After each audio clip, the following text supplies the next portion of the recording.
En la Ciudad de México hay muchas actividades esenciales que sencillamente no pueden parar. Es por eso que el gobierno de la ciudad ha instalado en diferentes puntos de atención básica de la ciudad, como alcaldías y hospitales, estos túneles sanitizantes con el objetivo de desinfectar al personal que todavía entra y sale frecuentemente de las instalaciones. A simple vista, podría parecer agua. No es hasta que uno se acerca que percibe un olor característico.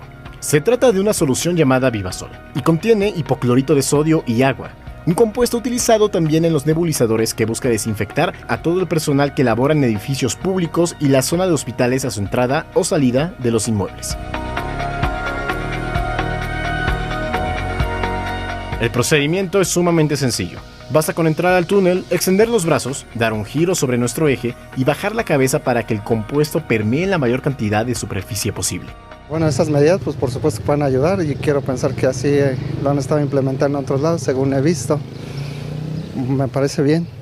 Y pues de los chicos que tienen que trabajar pues son servicios básicos, ¿no?, que está implementando tanto la ciudad como el gobierno federal.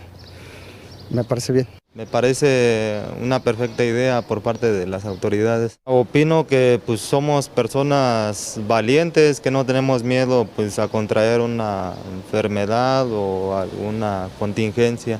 De hecho, acabo de salir de laborar y en estos momentos me dirijo a otro lugar a laborar. Es un total de 10 túneles instalados únicamente y hasta el momento a lo largo y ancho de la alcaldía Tlalpan.